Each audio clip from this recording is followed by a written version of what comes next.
Pozdrav svima.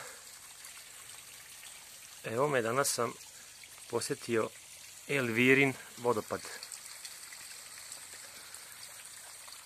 Nalazi se nedaleko od Iriga, ali sigurno jedan od najnepristupačnijih vodopada i uopšte dragulja na Fruškoj gori. Bukvalno morate da prolazite kroz tu neku divlju šumu. Kroz šikare vidite sve ove divlje ruže i ostalo. Evo, pogledajte.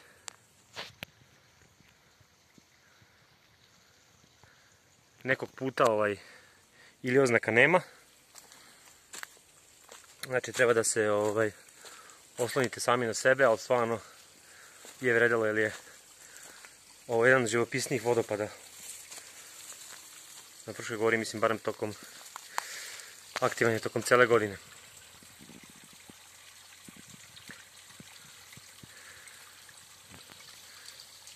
Sad kako stići do njega, naravno to je morat ćete se osloniti maksimalno na svoju intuiciju.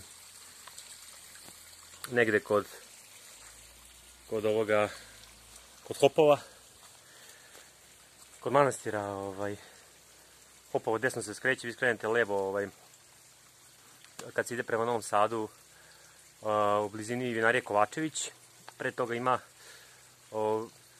mislim da je kao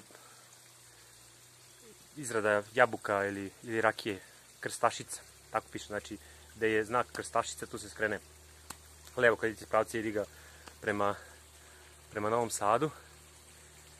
I tu idete putem, pratite, ali stvarno treba naći, pošto ima neki, ne prati se put klasičan, nego imaju neki bukvalno utabana staza, nju treba pronaći, onda se spusti dole, pratiti onda neki put gde su radovi i onda bukvalno morate ući u te šikare i tražiti vodopad po intuiciji. Stvarno nije lako, pošto stvarno nema puno puteva, izgleda da ovde ni planinari neki se ne zalaze nešto previše, ali stvarno neverovatno, bukvalno od par kilometara od samog centra Iriga je neverovatna divljina.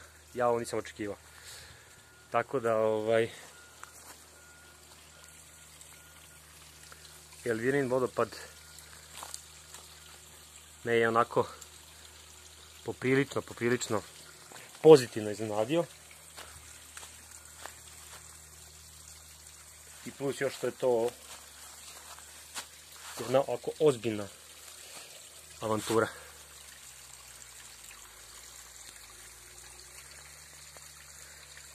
Toliko od mene sa Elvirinog vodopada u blizini Iriga. Naravno, ko voli avanturu, treba da ga posjeti.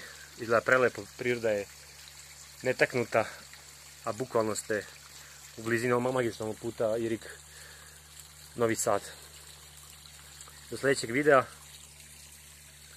videa vidimo se. Pozdrav!